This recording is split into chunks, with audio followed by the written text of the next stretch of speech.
La réforme des régimes spéciaux de retraite, c'est le dossier lourd de la rentrée. Le président l'a dit à la télévision, tout le monde va devoir cotiser 40 ans. Tout le monde? Ah, pas si sûr, car nos chers élus, eux aussi, ont un régime de retraite très spécial. C'est le dossier d'Aipol.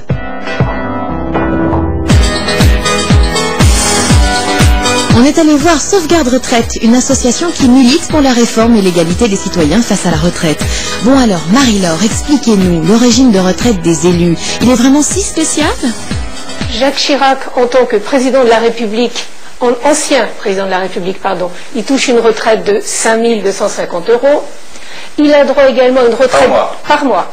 Il a droit également à une retraite de député de 5 031 €.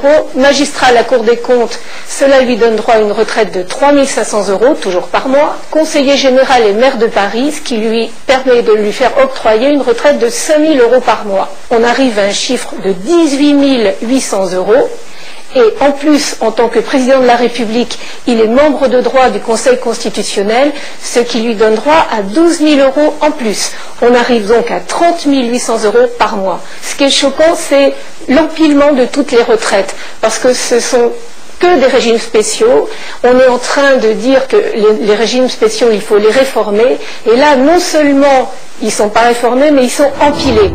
Bon, alors pour tous, ce sera 40 ans. Mais un député, il doit travailler combien d'années pour toucher sa retraite, hein?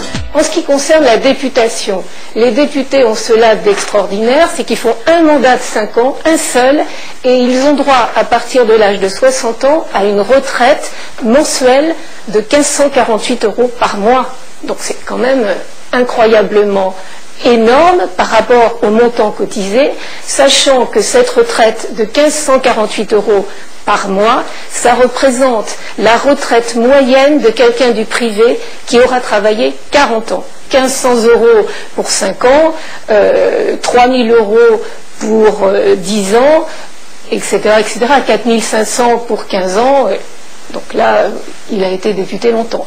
Ils ont un rapport de 1 pour 6, c'est-à-dire qu'ils gagnent, ils empochent 6 fois la mise une fois qu'ils sont à la retraite par rapport au montant des cotisations versées.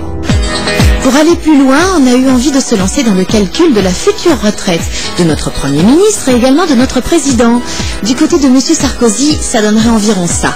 4 000 € comme ancien député, 5 250 comme ancien président, 2 000 € au bas mot en tant qu'élu local et maire de Neuilly pendant 20 ans quand même. Et si on ajoute les 12 000 € du Conseil constitutionnel, ça donnerait environ 23 250 €. Belle retraite, hein? Et pour le Premier ministre, c'est pas mal non plus. Ça donne 5 973,33 € comme ancien député, avec 22 ans à l'Assemblée, François touche le max, plus un minimum estimé de 2 000 € comme ancien élu local, maire pendant 18 ans, président de conseil général et régional.